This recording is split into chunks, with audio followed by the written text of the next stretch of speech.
I got singing these songs, all songs of that nature, and the next thing I heard there was a amateur night and a theater, minus theater, where people would sing and they would receive a prize if they won the first prize. So I started to sing at those. I went up and with my newspapers and my shoe shine, I had a shoe shine little box. And I never shined anybody's shoes, but I had it up. I knew it was a good, what do you call it? Prop. Prop, yeah. And I'd come in, I was a sweet little kid with a cap on it and no shoes, just a pair of pants. And I would sing all the songs of that period. And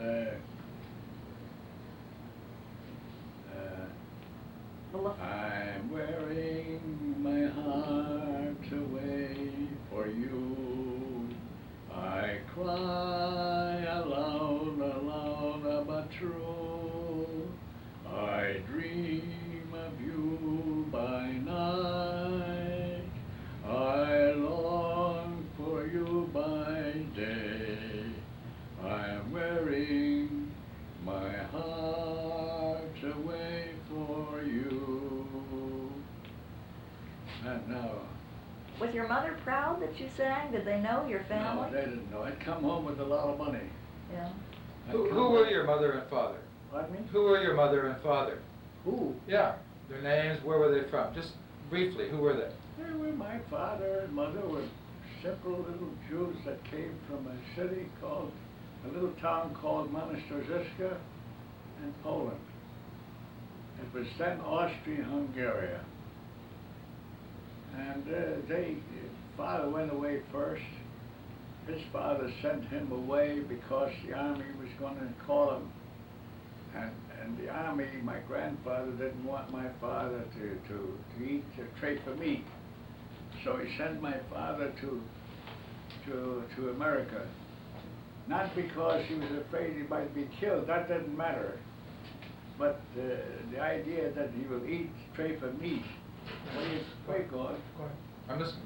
Go ahead. Oh, so my father went there first, and then he sent for mother, and then mother and father together sent for us children. They left us behind with my grandfather. So now this already, I was 10 years old. Yeah, can you get the... Hold it up. Let Ed hold it up. This, you want to hold this down? Yeah, this picture is... Hold it up so they can see. Good idea. I was Yeah. already about 10 and a half years old, and I was then a merchant. This was in New York, I guess. This is New York City, yes. Yeah. I sold more shoelaces and collar buttons than any boy of my size. But listen, I want you to tell about when how old were you when Rockefeller ran you over? About that age. Oh, well, tell what happened. How did that happen? Well, Got this? Yep. we couldn't afford a bicycle, and I wanted a bicycle so badly. So I bought a bicycle for 25 cents with no tires on it. They were like skeletons of a bicycle, but they were, you could use them, you could ride with them. And I was so small, I couldn't reach the paddles down. So I would hit them like that. And I would wait until the paddle came back, see, and again I'd hit it, see. And I was so small that I couldn't jump out from the bicycle when it stopped, when you want to stop. So I waited until the bicycle would stop by itself and fall over, and I'd fall over with it. That's how small I was. Now, this terrible thing happened to me twice. First time when I was racing with another kid on 6th Avenue. He had one, I had one. And we were racing, and the first thing you know, we got up to the corner of 54th Street, and there a carriage was coming this way. And I thought I could beat the carriage going up, you see, before he'd come to me.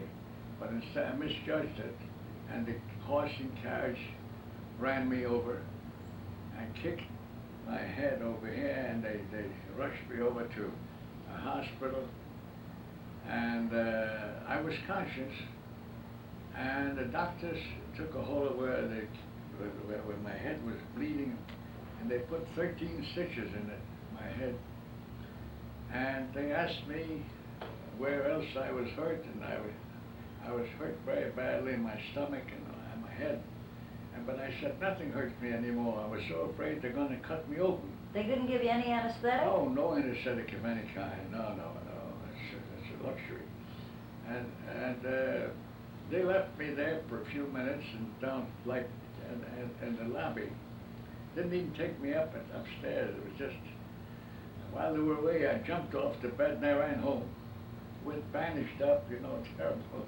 I came home, my poor mother, she looked at me, she started to cry. I told her what happened, and she put me into bed. And the next thing you know, the next day the newspapers came out and they said, they wrote up that Mr. Rockefeller ran over a little boy. And at that time, we were swamped with different lawyers. They came down to us on Howson Street, and they all wanted to take the case. They offered to give us all kinds of money, and so forth. And one lawyer in particular, they said, "Now you keep this boy in bed. Don't let him go out. Just keep him in bed, and then I'll collect a lot of money for you." They told me, I was then around 8 or 9 years old, and me, you couldn't keep me in no bed. I wanted to play with the other kids.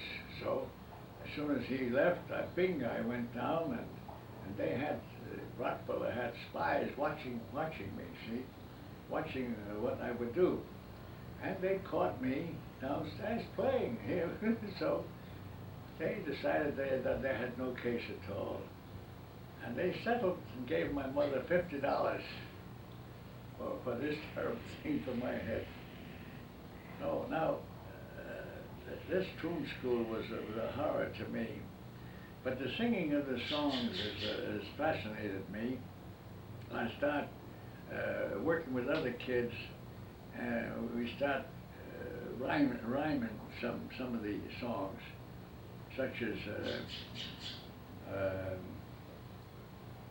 let me write what I never dare to tell, must my heart forevermore in sadness dwell, for here I have been true, I have loved no one but you, let me write what I never dare to tell. Well, then I start memorizing things which I've heard, songs as well as poetry, and one in particular song which I used to sing quite often, and in the back of saloons where these fast women were sitting there. And you want me to sing that? Yeah. In a concert garden where the fun was at its height, all were joyful and the wine began to flow. In a corner a young man slowly rose, and he said, "It's time, boys, I must go, for there's somebody waiting for me, someone who loves me, I know, somebody's wondering where I can be, and what can be keeping me so. Somebody's heart is sad, watching so anxiously. There's a light shining bright in the window tonight, for there's somebody waiting for me. You must have a sweetheart, someone softly cried. And he said, "Yes, it's my mother, she's my sweetheart, and the only one I have. So you see it's time, boys, I must go, for there's somebody waiting for me. Someone who loves me, I know. Somebody's wondering where I can be, and what can be keeping me so. Somebody's heart is sad, watching so anxiously. There's a light shining bright in the window tonight. Oh, there's somebody waiting for me. Well, then we start singing more better songs, you Yeah. know. Why didn't you go into show business? I went. And I was picked up, and